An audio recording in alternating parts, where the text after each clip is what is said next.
Hello students, I hope you must have gone through previous videos and revised all concepts from it. Today we are going to learn more about concept of radicals and also chemical formulae of compounds. Before we start our today's topic, let us revise the concept of variable valency with few more examples. Here you can see the table in which element, its symbol, valencies, variable valencies, ions and nomenclature is given. Okay, if you consider about the copper, symbol is Cu and it has two valencies, 1 and 2, and that's what ions are Cu plus. Cu plus means by giving one electron it will form ion Cu plus, and when it gives two electrons it will form Cu2 plus. Cu plus ion is called as cuprous, means name is cuprous, nomenclature means name, and Cu2 plus ion is called as cupric ion. Next element is mercury. Here valency is 1 and 2. That's what ions are. Hg plus, that is mercurous ion. Hg2 plus, that is mercuric ion. Previously we have learned the example of ion. So symbol is Fe. Valencies are 2 and 3. So when it gives away 2 electrons, ion will be Fe2 plus, that is ferrous ion, and when it will give away 3 electrons, then ion will be Fe3 plus, that is ferric ion. Friends, compounds with ionic bonds, or you can say chemical bonds, have two constituents, cations and anions. You have studied it, right?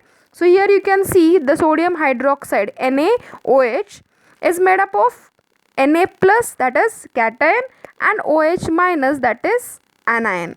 Similarly, you can see the magnesium chloride. Magnesium chloride also has two parts, constituents. You can say Mg2 plus, that is cation, and Cl minus, that is anion.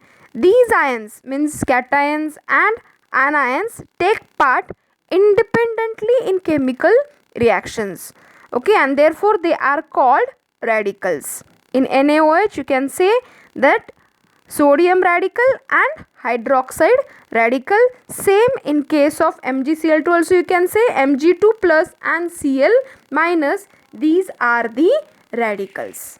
Now radicals are of two types, acidic and basic radicals. Look at the table, you can see some base examples are given: sodium hydroxide, potassium hydroxide, calcium hydroxide, and their cations and anions, means their constituents. As I have told you, these are made up of, all the compounds are made up of two constituents, cation and anion, and that's what constituents are given. You can see them, right? Na plus OH minus, Ks plus OH minus. Similarly, calcium hydroxide Ca2 plus and 2OH minus. Okay, so these cations, means these cations Na plus, K plus, Ca2 plus, these are the positively charged ions and those are called as cations. These cationic radicals are also called as basic radicals. Generally, these basic radicals are formed by removal of electrons from the atoms of metals. Here you can see Na plus is formed, Na sodium, right? So Na plus, that's the metal, and Na plus is formed by giving away one electron, and that's what it is said. Generally, these basic radicals are formed by removal of electrons from the atoms of metals. But there are some exceptions, such as NH4 plus. Okay, here NH4 plus, there is no metal, and that's what it is, an exception, but it is a basic radical. But that basic radical is not formed by giving away electron from the metal. Okay, so now see the next table. In this table you can see different acids are given, okay, and their cations and anions: hydrochloric acid, hydrobromic acid, nitric acid. Their cations H plus Cl minus, H plus Br minus, H plus NO3 minus. Okay, so these negatively charged radicals you can see, and these negatively charged radicals, that is anions. So anionic radicals are also called as acidic radicals. Generally, these acidic radicals are formed by adding electron to the atoms of non-metals. You can see here chlorine, bromine, nitrate, means nitrogen and oxygen. These all are non-metals, and when these non-metals take electrons, they form negative charge, right? And these radicals are called as acidic radicals. But there are again some exceptions for this case also, acidic radicals also. You can see the example of MnO4 minus. Here Mn, that is manganese, is not a, it's a metal, it's not non-metal, right? What it is said, it is generally formed from non-metals, but exception is MnO4 minus, because Mn is a metal, manganese.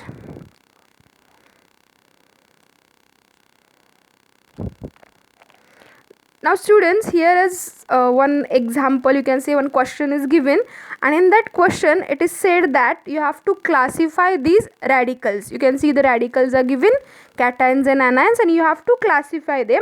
But for this we should not use criteria that positively and negatively. If I told you to do that, you will say this positively charged and some are negatively charged. In that way you can classify. No, that criteria are not supposed to use.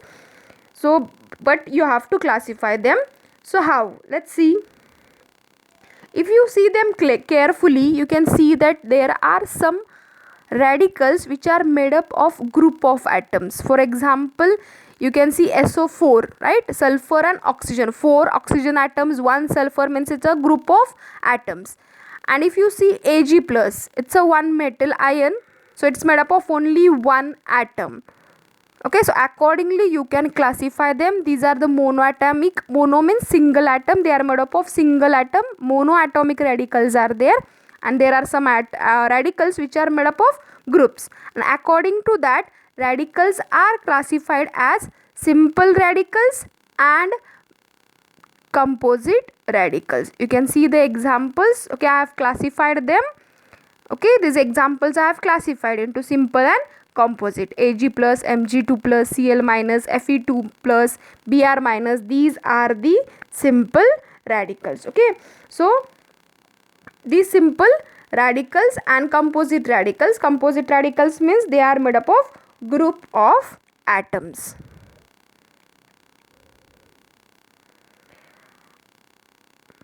Okay, before we end to this lesson, let us recall what we have learned. Means in the previous class you have learned how to derive the chemical formula of a compound. You have learned steps of them also. So again we are going to revise it. Okay, so how to derive the chemical formula? For that we are going to go through 4 steps. First step is to write the symbol of the radicals. Here I have written the symbols of radicals. Now whenever you write the symbols of radical, you have to use certain rules. Just now we have learned acidic and basic radicals. Okay, so whenever you will write the symbol of any radicals, means you are writing a chemical formula of any compound, you are supposed to write basic radical on the left. So next step, we are going to write the valency below the respective radical. So here I have written the valencies. Valency of sodium is 1 and SO4 2 minus. Now how to write the valency? Friends, to write the valency you should know the charge on those radicals, and though that charge decides the valency. Na carries plus 1 charge, and that's what valency of sodium is 1. SO4 2 minus means it carries 2 minus, and that's what valency is 2. Okay, now let's move on to the next step. Next step is to cross multiply them, means valencies and symbols. Okay, symbol of sodium, valency of SO4, and symbol of SO4 and valency of sodium. In that way you are going to do the cross multiplication, and when you cross multiply them you will get the formula Na2 Na2SO4. Okay, in this way you can derive the chemical formula of compounds. Now to derive the chemical formulae of a compound, we should know the valency of the various radicals, as I have told you, and the charge on those radicals, and charge determines its valency, and that's what names, symbols along with the charge of common radicals are given in this chart. So try to learn these radicals along with their charge. Okay, it will help you to form a chemical formulae of a particular compound. To understand better, let's learn one more example. Again, I'll revise. The first step is to write the symbol of the radicals. Mg and Cl, I have written the symbols. Next step is to write their valencies below them. I have written valency of Mg, Mg2 plus, and that's what valency of Mg is 2, Cl minus, and that's what valency of Cl is 1. Next step is to cross multiply the valencies and symbols, cross multiplication. So Mg1 Cl2, and that's what chemical formula is MgCl2, magnesium chloride. Let's learn one more example. Again the same step. First step is to write the symbols of the radicals. So I have written the symbol calcium and carbonate ion. The next step is to write the valency Ca2 plus. That's what valency of Ca is 2. CO3 2 minus, and that's what valency of CO3 is also 2. Next step is to cross multiply them. So you will get Ca2 and CO3 2.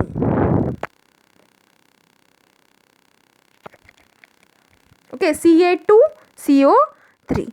Now to write the molecular formula of a compound, the number of constituent atoms in the final molecular formula should be the smallest possible whole number. So here we can divide this formula by 2 to get it to the smallest possible whole number, and if we divide them we will get CaCO3.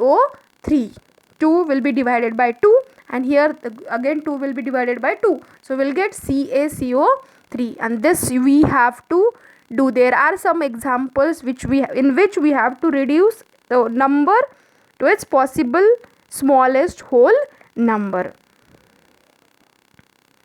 So guys, I hope you must have understood how to derive the chemical formula of a compound. Revise it by taking few more examples. See you soon. Bye. Thank you.